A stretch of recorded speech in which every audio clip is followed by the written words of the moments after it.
പിന്നെ നമ്മള് നല്ല ഹെൽത്ത് റസൂലുള്ളാഹി സ്വല്ലല്ലാഹു അലൈഹി വസല്ലം നബി തങ്ങൾ പറയുന്നു ലൗ അന്ന ശൈഅൻ കാന ഫീ ശിഫാഉൻ മിനൽ മൗത്ത് മരിക്കാതെ ഒരാൾ ബാക്കിയാകുന്ന ഒരു മരുന്നുണ്ടാകുമായിരുന്നെങ്കിൽ ലകാന ഫിസ്സലാ അത് സുന്നാ മക്കയിലാകുമായിരുന്നു മുഹമ്മദുർ റസൂലുള്ളാഹ്. സുന്നാ മക്കി അറിയോ? എന്ത് അറിയൂന്ന് കേട്ടാ ഇവൻ ഭയോ സുന്നാ മക്കി അറിയല്ലേ? അറിയില്ല? പഠിച്ചോനെ ആർക്കും അറിയില്ല, വയസ്സന്മാർക്കും അറിയില്ല സുന്നാ മക്കി. ലൈവിന്റെ നോക്കുന്നില്ല നിന്റെ അറിയോ? ഇതുവരെ കുടിച്ചിട്ടില്ല. അപ്പൊ ഏതായാലും പറഞ്ഞത് നന്നായി. സുണ്ണാമക്കി എന്ന വയറിളക്കുന്ന സാധനം സുണ്ണാമക്കി അറിയില്ല? ആയുർവേദിക്കിന്റെ കടയിലൊക്കെ പോയാൽ കിട്ടും സുണ്ണാമക്കി എന്നുള്ളത്. അഹ്മദ് ഇമാം തുർമുദിയൊക്കെ ഉദ്ധരിക്കുന്ന ഹദീസാണ്. മരിക്കാതെ ഒരാൾ ബാക്കിയാകുമായിരുന്നെങ്കിൽ സുണ്ണാമക്കി കഴിച്ചിട്ട് മരിക്കാതിരിക്കണം. ഇനിയിപ്പോ നാളെ നിന്റെ സുണ്ണാമക്കി കുട്ടിക്ക് അഡ്രസ് ഇരിക്കല്ല, നിങ്ങനെ മരിക്കുന്നേ എപ്പോ? ഇടക്ക് ആരോഗ്യ സംബന്ധമായ നല്ല ആരോഗ്യമുള്ള പുരുഷൻ 6 മാസത്തിലോ കൊല്ലത്തിലൊരിക്കലോ ഈ സുണ്ണാമക്കി കഴിച്ചിട്ട് വയറ് വൃത്തിയാക്കണം. വയർ ക്ലീൻ ആക്കുന്ന സാധനമാണ് സുണ്ണാമക്കി. ഇനിയിപ്പോ നാളെ പോയിട്ട് മരിക്കാതിരിക്കുന്നതിന് പോയിട്ട് എപ്പോഴും മാസത്തിൽ തിന്നാന്ന് മുസീബത്തായി പോകും. 6 മാസത്തിലോ കൊല്ലത്തിലൊരിക്കലോ, കൊല്ലത്തിൽ ഒരു തവണയെങ്കിലും വയർ വൃത്തിയാക്കണം സുണ്ണാമക്കി കൊണ്ട്.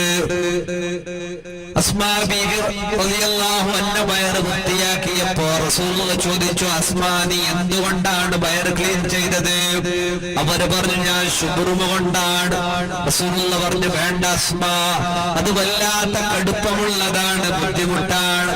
അങ്ങനെ ചെയ്യുകയാണെങ്കിൽ നീ സുണ്ണാമക്കി കൊണ്ട് സുണ്ണാമക്കി കൊണ്ട് നീ വയറിളക്കണേ, അത് നല്ലതാണ്. മുഹമ്മദുർ റസൂലുള്ളാഹ്. ബാധസംബന്ധമായ രോഗം, ബാധല്ലേ, ബാധസംബന്ധമായ രോഗങ്ങൾ തടുക്കും. പിന്നെ വേദന, ഇവിടെയും ഇവിടെയൊക്കെയുള്ള വേദനകള്. സ്ത്രീകളിൽ മുടി വളരാത്ത സ്ത്രീകളാണെങ്കിൽ മുടി വളരാൻ നല്ലതാണ്. അതുപോലെ മാറാത്ത തലവേദന, പിത്തവും കാര്യങ്ങളൊക്കെ ആയിട്ട് വിട്ടുമാറാത്ത തലവേദനകള്, ചൊറി മാറാനും അതുപോലെ അങ്ങനെ തുടങ്ങിയിട്ട് മുസീബത്തുകളെല്ലാം മാറാൻ വേണ്ടി വെള്ളത്തിൽ തിളപ്പിച്ചു കുടിക്കലാണ് നല്ലത്. വെറും പൊടിയോ അതിന്റെ ഗുളികയോ കഴിക്കുന്നതിനേക്കാളും നല്ലത് അതിനെ വെള്ളത്തിലിട്ട് തിളച്ച വെള്ളം കുടിക്കലാണ്. വയറ് വൃത്തിയായിട്ട് നല്ല കൊല്ലത്തിലൊരു തവണ വയറ് വൃത്തിയായാൽ പിത്തങ്ങൾ മാഞ്ഞു പോകും, വയറുവേദനകൾ മാറിപ്പോകും. അൾസർ സംബന്ധമായ രോഗങ്ങൾ, വയറ് സംബന്ധമായ, ഗഡ്ഡ സംബന്ധമായ, മുഴ സംബന്ധമായ രോഗങ്ങൾ, ഇതെല്ലാം വിട്ടുമാറാൻ പരിഹാരമാണെന്ന് ഹബീബ് റസൂലുള്ളാഹി സ്വല്ലല്ലാഹു അലൈഹി വസല്ലമ. അങ്ങനെ ഒരുപാട് കാര്യങ്ങളുണ്ട്. സഫർ ജെല്ല് ഒന്നും കൂടി പറഞ്ഞു നിർത്താം, ഇടയ്ക്ക് ഒരു ബർക്കത്തിന് വേണ്ടിയാണ്.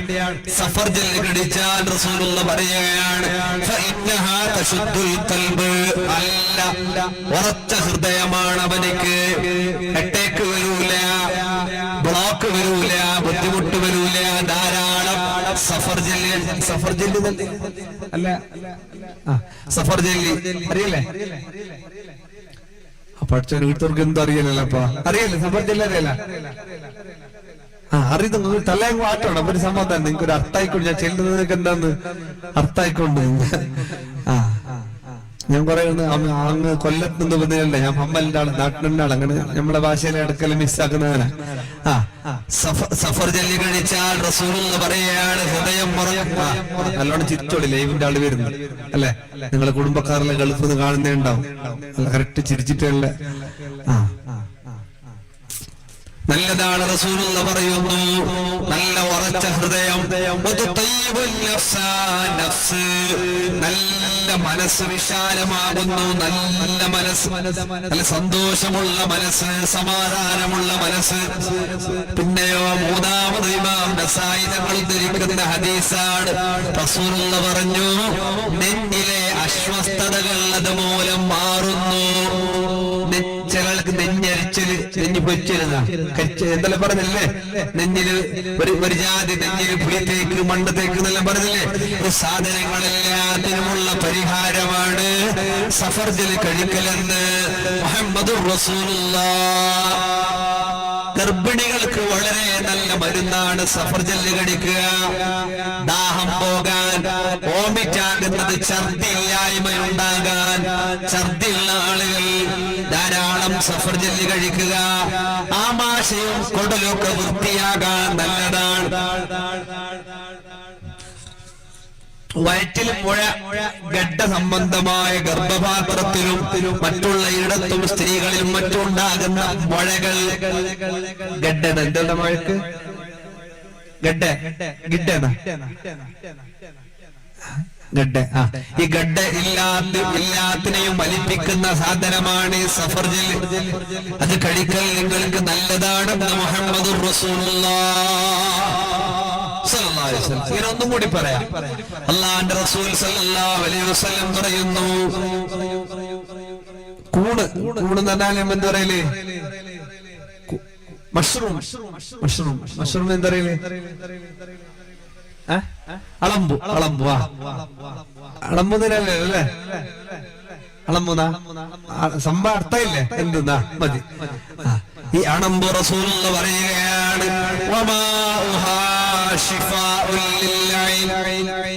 അളമ്പുവിന്റെ വെള്ളം കണ്ണ് രോഗം. പഴയ കാലത്ത് ആളുകൾക്ക് ദീർഘകാലം കണ്ണിന് കാഴ്ചയുണ്ടാകുമായിരുന്നു. നബി തങ്ങളാണ് പറഞ്ഞത്, ഈ മഷ്റൂമിന്റെ വെള്ളം, ആ വെള്ളമെടുത്ത് കണ്ണിൽ തിളപ്പിച്ചാൽ കണ്ണ് ശുദ്ധമാകുന്നു, കണ്ണിന്റെ കാഴ്ച കൂടുന്നു, കണ്ണ് രോഗങ്ങൾക്ക് ശമനമാകുന്നു. ഇനിയിപ്പോ നാളെ കിട്ടിയ മഷ്റൂമിനെല്ലാം പിടിച്ചിട്ട് കണ്ണിലേക്ക് ഇട്ടാൽ കണ്ണിന്റെ അഡ്രസ് ഇരിക്കല്ല. മഞ്ഞളമ്പുണ്ട്, ഏത് കുമ്പിള് എന്നെല്ലാം പറഞ്ഞേ, കുമ്പിള്. ഈ സാധനം മഞ്ഞ ഒരു ചുവപ്പോട് കളറോ, അത് വിഷത്തിൻ്റെതാണ്, അത് വിഷമുള്ളതാണ്. സാധാരണ കുറച്ചു നേരം വെള്ളത്തിലിട്ടുകൊണ്ടാണ് ഇത് പാകം ചെയ്യേണ്ടത്. അത് മണ്ണിൽപ്പെട്ടതാണ്. അല്ലാഹു തആല ബറക്കത്ത് ചെയ്ത ഭക്ഷണമാണ്. മൂസാ നബിയുടെ ഖൗമിനിക്ക് അല്ലാഹു ഇറക്കി കൊടുത്ത മണ്ണ്, ആ മണ്ണിൽപ്പെട്ടതാണ് ഈ മഷ്റൂം എന്ന് മുഹമ്മദുർ റസൂലുള്ളാഹ്. അതിന്റെ ബറക്കത്ത് കിട്ടണമെങ്കിൽ റെഡിമെയ്ഡ് അല്ല, ഇടിമുട്ടുമല മുളക്കുന്ന ആ സാധനം അല്ലേ, അങ്ങനെ കിട്ടിയത്. അതിൽ ബറക്കത്തുണ്ട്, അതിൽ ശിഫാ ഉണ്ട്, അതിൽ ആരോഗ്യത്തിന് പരിഹാരമുണ്ട്, അനാരോഗ്യത്തിന് പരിഹാരമുണ്ട്. മുഹമ്മദുർ റസൂലുള്ളാഹ് സല്ലല്ലാഹു അലൈഹി വസല്ലം. അപ്പൊ 4 കാര്യം പറഞ്ഞു. ഈത്തപ്പഴം നല്ലതാണ്, സഫർജൽ നല്ലതാണ്, അതുപോലെ മഷ്റൂം നല്ലതാണ്, എല്ലാം നല്ലതാണ്, നല്ല ഭക്ഷണങ്ങളാണ്. അതിന്റെ കൂടെ കൊല്ലത്തിൽ ഒരു തവണ വയറിളക്കുക, വയറ് വൃത്തിയാക്കുക. സുണ്ണാമൊക്കെയൊക്കെ ആയുർവേദിക് ഷാപ്പ് കടയിലൊക്കെ ചോദിച്ചാൽ കിട്ടും. ഡോക്ടറോടൊക്കെ ചോദിച്ചുള്ള ആവശ്യമുള്ള ആളുകള് കൊല്ലത്തിൽ ഒരു തവണ വയറിളക്കലും നല്ലതാണ്, ആരോഗ്യത്തിന് നല്ലതാണ്. അല്ലാഹുവേ ആഫിയത്തോടെ ജീവിച്ച് ഈമാനോടെ മരിക്കാൻ തൗഫീഖ് നൽകണേ അല്ലാഹ്. ഉമ്മിനീങ്ങളെ, നമ്മുടെ ജീവിതത്തിലെമ്പാടും അല്ലാഹു തആല നൽകുന്ന അനുഗ്രഹങ്ങൾ ഒരുപാടാണ്. മറ്റൊരു ആരോഗ്യത്തിന്റെ വശം പറയുന്നു, ബാത്റൂമുകളിൽ ഒരുപാട് സമയം ഇരുന്നാൽ വസ്വാസ് ഉണ്ടാകും. ബാത്റൂമിൽ ടോയ്ലറ്റിലൊക്കെ പോയി ഒരുപാട് സമയം കുത്തിരിക്കുക. ചില ആൾക്ക് വിളിച്ചിട്ടാണോ രണ്ടാമതായിരുന്നു ഇരുന്നെണിക്കണമെങ്കിൽ ആരെങ്കിലും വിളിക്കണം. യൂറോപ്യനിലെ ബന്ധവിന് നല്ല സുഖം. ഇതിലിരുന്നിട്ട് ടിക്ടോക്കുമായി, വാട്സപ്പുമായി, ഫേസ്ബുക്ക് എല്ലാം ഉണ്ട് അല്ലെ. ചില ആൾക്ക് പോയി ഉള്ളിലേക്ക് പോയെങ്കിൽ എന്തോ ഒരു ആശ്വാസം. ചില ആൾ പറയുന്നത് പുതിയ ഡിജിറ്റൽ ഐഡിയ എല്ലാം കിട്ടണമെങ്കിൽ അതിന്റെ ഉള്ളിൽ ഒരു 5 മിനിറ്റ് ഇരിക്കണം അല്ലെ.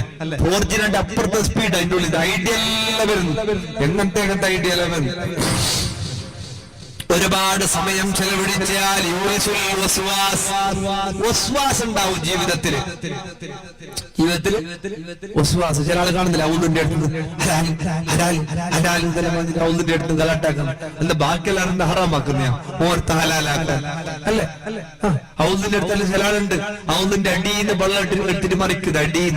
കാരണം മീത്തുള്ളതെല്ലാം ശരിയില്ല. അതിനെ അങ്ങോട്ട് ഉന്തിയിട്ടിട്ട് അടിയിൽ വെള്ളം വെളിച്ചെടുക്കുന്നു. ഒന്നും കൊടുക്കുക നല്ല ക്ലീൻ ഉള്ള വെള്ളം ഒന്നിന്റെ അടി. നിസ്കരിക്കാൻ നിൽക്കുമ്പോണ്ട് ചില ആളുകൾക്ക് കൈ കെട്ടുമ്പോ അള്ളാഹ് പിടിക്കാൻ പോകുന്ന പോലെ രണ്ട് കൈയെല്ലാം അപ്പുറം ഇപ്പുറല്ലാക്കിട്ട് ഗൗജി ഇമാമ റുക്കൂലേക്ക് എന്തില്ല സീത പോന്നു കളയിൽ. ഇമാമ സലാം വിട്ടവരുണ്ട് ചില ഹായവന്മാർ. ഇമാം സലാം വിട്ടുമ്പോ അത്തല്ല തീർന്ന അടുക്ക ലാസ്റ്റ്. ഒരു ജാതി വസ്വാസ്, അത് ശൈത്താനിന്റെ ഭാഗത്തു നിന്നുള്ള വസ്വാസാണ്. ഒരുമാതിരി വസ്വാസ്. ബാത്റൂമിൽ കൂടുതൽ സമയം ചെലവഴിക്കുന്നവർക്ക് വസ്വാസ് കൂടുമെന്നാണ്. ഒരുപാട് വിഷയമുണ്ട്. കണ്ണിന്റെ കാഴ്ച കുറയും. ഒരുപാട് സമയം ബാത്റൂമിൽ ചെലവഴിക്കുന്നവർക്ക് കണ്ണിന്റെ കാഴ്ച കുറയും. അതുപോലെ മൂലക്കുരുവിന്റെ രോഗം മൂലക്കുരുവിന്റെ രോഗം വരാനത് കാരണമാകും. മറവിയുണ്ടാകാനത് കാരണമാകും. അതുപോലെ മൂക്ക് വൃത്തിയാക്കുക. ചില ആൾക്ക് മൂക്ക് വൃത്തിയാക്കാൻ കിട്ടുന്ന സമയമാണ് അക്കൂസിൽ പോയിട്ടിരിക്കണം. അല്ലെങ്കിൽ ഇമാമ സലാം കിട്ടിയിട്ട് ദ്വാരക്കോണുള്ള പുരുഷത്തിന്റെ സമയം. അപ്പൊ ഉഗ്രനടിയിലുള്ള മണ്ണത്തിട്ട് പള്ളിയിലിടുന്ന ഇതൊക്കെ കൈയിട്ടിട്ട് വൃത്തിയിട്ട് പള്ളിയിലേക്ക് എറിയുന്ന ഉണ്ടാക്കിയിട്ട് പള്ളിക്ക് ഇടുന്ന. പള്ളിയിൽ വന്നിട്ട് മുക്കരിക്കൽ ജാറിട്ട് വീണും പല്ല് ധരിക്കും. ആ മാതിരി വൃത്തിയിട്ടിടുന്ന പള്ളിന്റെ ഉള്ളിലേക്ക്. ഇതിന്റെ സമയപ്പോ സലാം വീട്ടിട്ട് ദ്വാരക്കോളെ വേറെ പണിയൊന്നുമില്ല. ഇതെന്റെ പണി. ഉഗുറ് ക്ലീനാക്കുന്ന, മൊയില് വീട്ടിക്കുന്ന, അല്ലെങ്കിൽ അപ്പത്തോടെ കാലിനെ പിടിച്ച് എന്തെങ്കിലും ഒന്ന് ചെയ്യാം. ഏതുമാകട്ടെ എവിടെ പോയി മൂക്ക് വൃത്തിയാക്കൽ. മൂക്ക് വൃത്തിയാക്കണം. ഒന്നു ചെയ്യുമ്പോ വലിയൊരു ഇബാദത്താണ് മൂക്ക് വൃത്തിയാക്കുക എന്നുള്ളത്. നമ്മളിപ്പോ എന്തെന്നറിയോ, വായില് വെള്ളം മുക്കളിക്കുന്ന മൂക്കിന്റെ പൊടി വലിച്ച പോലെ ഇങ്ങനെ ഒരു ബലി ഇങ്ങനെ വലിക്കുന്ന. അങ്ങനെ വലിക്കുന്നല്ല. അങ്ങനെ ഉസ്താദുണ്ട്, ചോദിച്ചു നോക്കുക. അങ്ങനെയല്ല സുന്നത്ത്. കയ്യിൽ ഒരിത്ര വെള്ളം എടുക്കുക, അത് പകുതി വെള്ളം വായിലേക്ക് ആക്കുക. ബാക്കി വെള്ളമില്ലേ, ഈ ബാക്കി വെള്ളം മൂക്കിലേക്ക് കയറ്റിയിട്ട് മൂക്ക് ശരിക്കും കഴുകി വൃത്തിയാക്കണം. അപ്പൊ കഴുകിട്ട് വൃത്തിയാക്കി പിന്നെ ഉർത്താൻ കിട്ടാല. പിന്നെ എപ്പോ ഒന്നു എടുക്കുമ്പോ വൃത്തിയാക്കണം. മൂക്കിലേക്ക് വെള്ളം പോണം. ഞമ്മെന്താക്കുന്ന എളുപ്പത്തിൽ കയ്യിലെടുത്ത വെള്ളം തേച്ച് കുടിക്കും. വായിൽ മുക്കിലേക്കാണെടുത്ത് പിന്നെ മൂക്കിലേക്ക് ഒരു ബലി, ഒരു വരക്കലല്ല. മൂക്കിലേക്ക് വെള്ളം കയറ്റി ചീറ്റല്ലേ പണ്ട് പറഞ്ഞു പഠിച്ചിട്ടില്ലേ? വെള്ളം കയറ്റണം. കയറ്റിട്ട് മൂക്കിത് വെള്ളം രണ്ടാമതാ പോയ വെള്ളം തിരിച്ചിങ്ങോട്ട് വരണം. ക്ലീൻ ആക്കിയിട്ട് വൃത്തിയാക്കണം. ഒരുപാട് രോഗങ്ങൾക്കുള്ളല്ലേ ഇപ്പൊ കണ്ട. ഇപ്പൊ എല്ലാം ഒന്നിന്റെ സൈഡില് ആ സന്തുറൈൻ്റെ കൈ ഒരു ജതി കൈയാവുന്ന അല്ലേ? വേണ്ടത് ഞാൻ ഇതൊന്നുമല്ല, കൊറോണന്റെ ഇതൊന്നുമല്ല. എന്താവട്ടെ, എന്നാലും നമ്മൾ എപ്പോഴും അതല്ല വൃത്തി സൂക്ഷിക്കണം. മൂക്ക് വൃത്തിയാക്കിയാൽ നിന്റെ ഹാർട്ടിന് നല്ലതാണ്. ഒരുപാട് ചികിത്സയൊക്കെ ഉണ്ട്. രണ്ട് കൈ കൊണ്ട് ശരീരം മുഴുവൻ, നിങ്ങൾക്കൊക്കെ അത് അറിയായിരിക്കും. കൈ കൊണ്ട് മാത്രമുള്ള ചികിത്സയുണ്ട്. ഒരു മനുഷ്യൻ 5 തവണ ഇങ്ങനെ കൈ ഒരുപാട് സമയം വരച്ചാൽ അവന്റെ എല്ലാ പ്രവർത്തനങ്ങളും തലച്ചോറ് മുതൽ അങ്ങോട്ട് കാലിന്റെ അടി വരെയുള്ള പ്രവർത്തനങ്ങൾക്ക് നല്ലതാണെന്നാണ്. അങ്ങനെ ചികിത്സയുടെ ഒരു ഭാഗം തന്നെയുണ്ട്. അത് വേറൊരു വിഷയമാണ്. ഏതുമാകട്ടെ അല്ലേ, ചില ആളുകളുടെ ഞെക്കുമ്പോൾ ഗ്യാസ്ട്രിക്കിന്റെ ആളുകളെല്ലാം വിരലിന്റെ ഇടയിലെത്തുമ്പോ കാണുന്നില്ലേ? നമ്മുടെ 2 കൈയിലും ഫുള്ള് ശരീരങ്ങൾ നിൽക്കുന്ന രൂപത്തിലുണ്ട്. ഏതാകട്ടെ കൈകൾ വരച്ച് കഴുകണം. ഒന്നു ചെയ്യുമ്പോ കൈകൾ വരച്ച് കഴുകണം. സുന്നത്ത് കണ്ടോ? നബിതങ്ങൾ പഠിപ്പിച്ച സുന്നത്ത്. മൂക്ക് വൃത്തിയാക്കാൻ വേണ്ടിയാണ് വെള്ളം മൂക്കിലേക്ക് കയറ്റണം എന്നിട്ട് ചീറ്റണം എന്നൊക്കെ പറഞ്ഞത്. മൂക്ക് വൃത്തിയാക്കണം, നല്ലതാണ്. ശരീരം മുഴുവനും വളർത്തൽ സുന്നത്തില്ലാത്ത ഭാഗങ്ങൾ 40 ദിവസത്തിലൊരിക്കലാണ് ശരീരം മുഴുവനും വൃത്തിയാക്കണം. 40 ആ ഭാഗാക്കണ്ടതിന് മുന്നെയാവാം, കൂടിയ 40. അതൊക്കെ ശ്രദ്ധിച്ച് വേണ്ട പോലെ ചെയ്യണം. ഒരുപാട് സമയം ഇരുന്നാൽ മൂക്ക് വൃത്തിയാക്കിയാൽ കക്കൂസിലിരുന്നിട്ട് അവനിക്ക് യൂരിസുൽ ഹമ്മ്, അവന് ടെൻഷൻ ഉണ്ടാകുന്നു.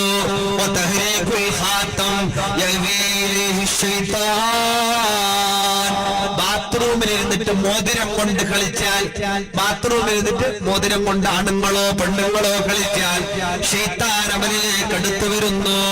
പിന്നെയോ ആവശ്യമില്ലാതെ ബാത്റൂമിൽ നിന്ന് സംസാരിച്ചാൽ പെണ്ണുങ്ങൾക്കുണ്ട് ബാത്റൂമിൽ പോയ പണ്ട് സ്കൂളിൽ പഠിച്ച പാട്ട് ഓരോന്ന് ഓർമ്മയാവുക. ബാലക്കാർക്കെല്ലാം അങ്ങനെ പാട്ട് ഓർമ്മയാവും. എന്തൊക്കെ ഓർമ്മയാകലാണ്. ചില ആള് സമാധാനത്തിൽ വായിസല്ല അയക്കുന്നവിടെ വേറെ രണ്ട് പണിയൊക്കെ ആയിട്ട് വേറെ റകളെന്തില്ലല്ലേ എന്നിട്ട് ഒത്തിരി വായിസ് കേൾക്കുന്ന ഫോണിൽ വിളിക്കുന്ന ആർക്കെങ്കിലും മിസ് കോൾ വന്ന ആൾക്കെല്ലാം നോക്കിയിട്ട് വിളിക്കുന്നു. ഇവിടുന്ന് കുറെ ഒച്ചപ്പാടും പാടും. ഞാൻ കുളിച്ചുകൊണ്ടിപ്പുറത്ത് അപ്പുറത്ത് വന്ന് ചവിട്ടി നടുമുള്ള വിളിക്കുന്നു. അങ്ങനെ ചവിട്ടുന്നു. ഞാൻ ആരും പഠിച്ചു ഞാൻ കുളിക്കുന്ന നേരത്തേക്ക് വന്നിട്ട് കുറെ കഴിയുമ്പോൾ ചെന്ന് ഞാൻ ഇപ്പൊ വെക്കുന്നത് ഇപ്പൊ ഞാൻ ട്രാഫിക്കിലുണ്ട് പിന്നെ വിളിക്കുന്നത് അപ്പുറത്തെ കലായിൽ ഹക്കൂസിൽ ഇരുന്നിട്ട് പറഞ്ഞു ഇപ്പൊ ഞാൻ ട്രാഫിക്കിലുണ്ട് പിന്നെ വിളിക്കുന്നു. അപ്പൊ എന്ത് ചെയ്യാ അവിടെ പോയിരുന്ന് സംസാരിച്ചാൽ ദാരിദ്ര്യം വരും. അവന്റെ ജീവിതത്തില് ദാരിദ്ര്യം വരും. അതായത് അവന്റെ സമ്പത്തിലെ ബറക്കത്ത് നഷ്ടപ്പെടും. അവന്റെ ആരോഗ്യത്തിലെ ബറക്കത്ത് നഷ്ടപ്പെടും. പിന്നെയോ കുമ്മലി പേന്റെ കൊല്ലുക അല്ലെ പെണ്ണുങ്ങൾക്ക് എല്ലാ പണി ഒന്നിച്ചാട്ട് ആട് തന്നെ എടുത്തിട്ട് ആട് തന്നെ പേനെടുത്തിട്ട് ഒറ്റ കൊല്ലല്. ഈ പേന് കൊല്ലുന്നത് കൊണ്ട് ശൈത്താൻ ഒരു പേന് ഒരാള് അക്കൂസിലിരുന്ന് കൊന്നാൽ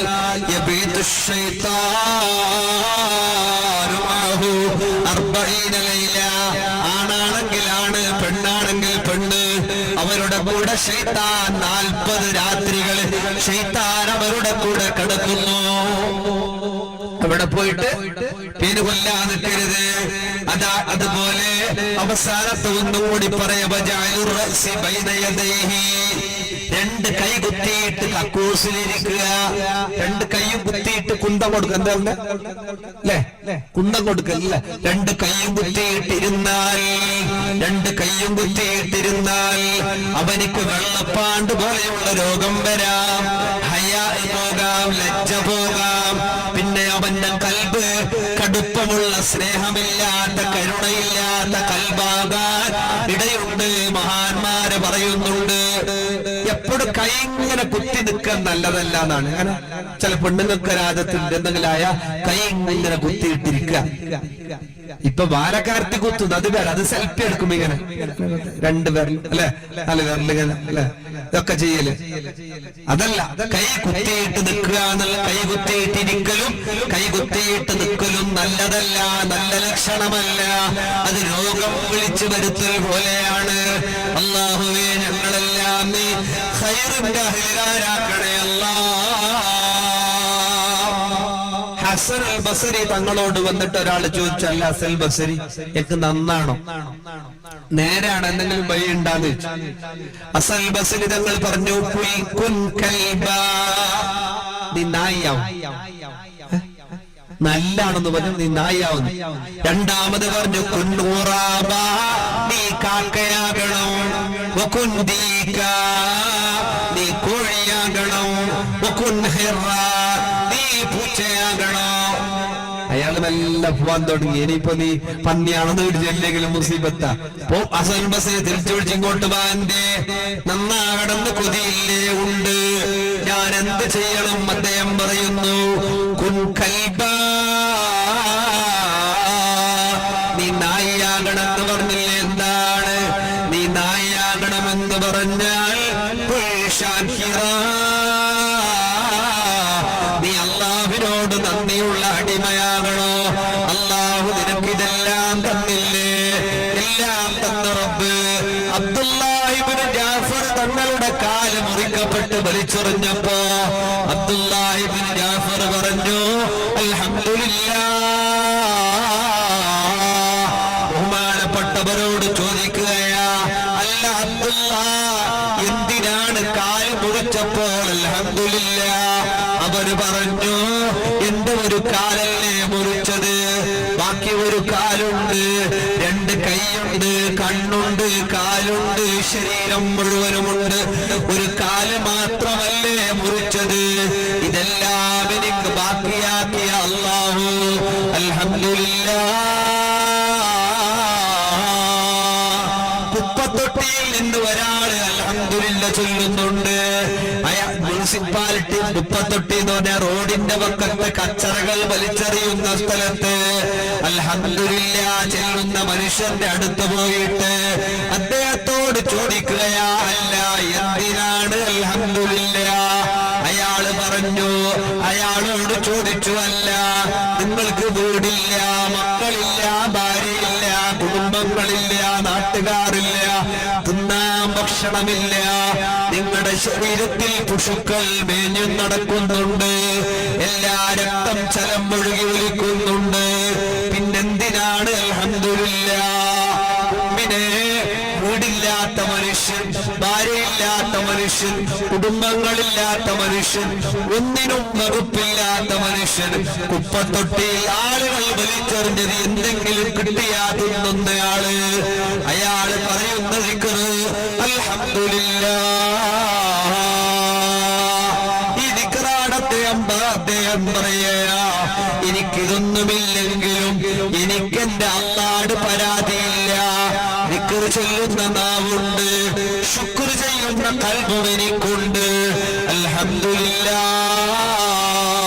അല്ലാഹു എത്ര ആളുകൾക്ക് വീട് കൊടുത്തിട്ടുണ്ട്, എത്ര ആളുകൾക്ക് ആരോഗ്യം കൊടുത്തിട്ടുണ്ട്, എത്ര ആളുകൾക്ക് മക്കളെ കൊടുത്തിട്ടുണ്ട്, അവർക്ക് അല്ലാഹുവോട് ശുക്റുള്ള, അല്ലാഹുവോട് നന്ദിയുള്ള, അല്ലാഹുവോട് ഇഷ്ടമുള്ള ഖൽബ്, ദിക്ർ ചൊല്ലുന്ന നാവ് അല്ലാഹു കൊടുത്തില്ലല്ലോ, അല്ലാഹു എനിക്കത് തന്നല്ലോ. കൈയില്ല പ്രശ്നമില്ല, കാലില്ല പ്രശ്നമില്ല, കുടുംബങ്ങളില്ല പ്രശ്നമില്ല, വീടില്ല പ്രശ്നമില്ല, ശരീരത്തിൽ പശുക്കളുണ്ട്, ചലങ്ങൾ ഒഴുകുന്നുണ്ട്, ഇല്ല ഇല്ല പ്രശ്നമില്ല, എനിക്കാകെ അല്ലാഹു ശുക്റുള്ള ഖൽബ്, ദിക്ർ ചൊല്ലുന്ന നാവ്, ഇത് രണ്ടിനും എനിക്ക് ബുദ്ധിമുട്ടില്ലല്ലോ, അൽഹംദുലില്ലാ. കണ്ടോ മുഅ്മിനേ, ശുക്റുള്ളവരെങ്ങനെയാണ്? നീ നല്ല നന്ദിയുള്ളവനാകണം, അല്ലാഹുവോട് നന്ദി വേണം.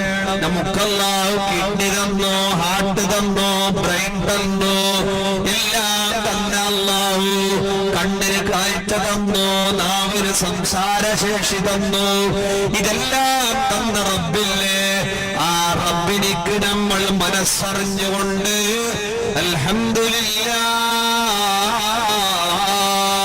ഇത് ചൊല്ലുമ്പോ സ്വർഗത്തിലേക്ക് ആദ്യമായി വിളിക്കപ്പെടുന്നവരാരാണ്?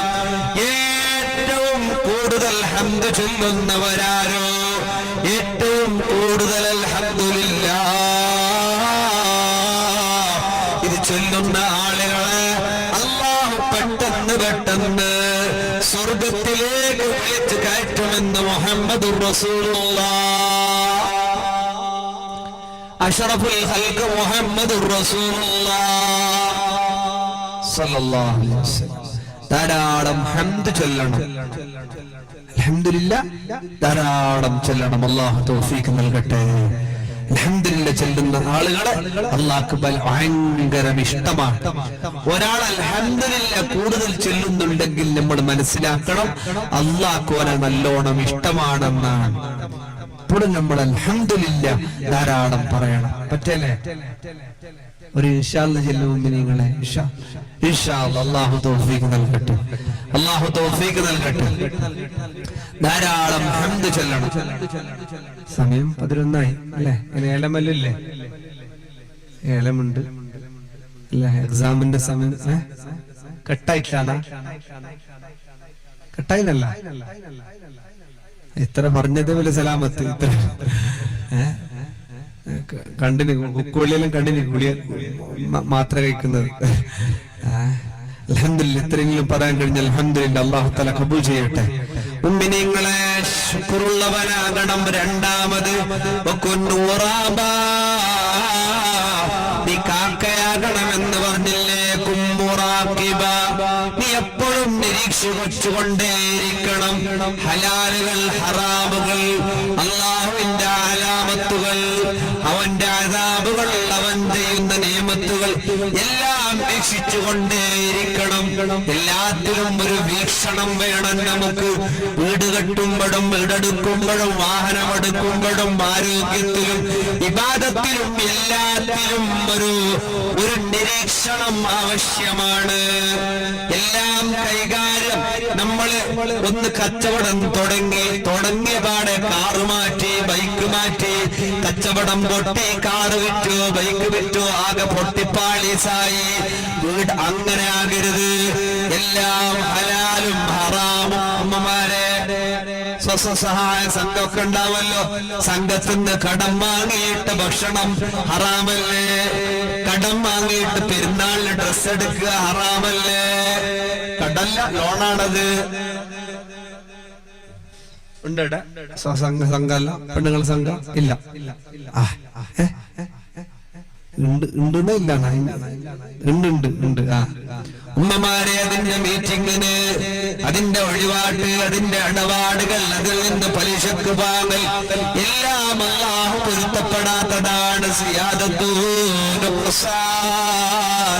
ഇബ്നു ബാത്തുൽ മിസ്രി തങ്ങൾ പറയുന്നു, ആ കിട്ടുന്ന കൂടുതലുകളെല്ലാം അത് ബറക്കത്തുള്ളതല്ല, അത് കുറവാണ്. നല്ലവണ്ണം സൂക്ഷിക്കണേ അല്ലാഹുവേ, നീ ഖൈർ നൽകണേ അല്ലാ. അതുകൊണ്ട് നീ കാക്കയെ പോലെയാകണം. കാക്ക എപ്പോഴും നല്ല ഇങ്ങനെ കണ്ട, നിങ്ങൾ ബഗ് തരും, പിന്നെ കാക്ക പാറിയിട്ടാണ് അങ്ങനെ, അത്രയും കഴിവാണ്. അതുപോലെ മൂന്നാമത് കുന്തിക്ക, നീ കോഴിയാകണോ? കോഴിയാകണം തന്നെ. കുന്താക്കിയ നീ ധാരാളം ദിക്ർ ചൊല്ലുന്ന ആളാകണം. രാവിലെ വീട്ടിൽ നിന്ന് കോഴി കൂകുന്നത്, പൂവൻ കോഴിയുടെ കരച്ചിൽ കേട്ട നിങ്ങൾ അല്ലാഹുവോട് ദുആ ചെയ്യണേ. ആ സമയത്ത് ചോദിച്ചത് കിട്ടുമെന്ന് മുഹമ്മദുർ റസൂലുള്ളാഹ്. ഇനി പൂവൻ കോഴിക്ക് കല്ലെറിഞ്ഞിട്ട് കൂപ്പിച്ചിട്ട് ആർക്കാരൊന്നും കണ്ടോ? പൂവൻ കോഴി കരിഞ്ഞെങ്കിൽ അല്ലേ?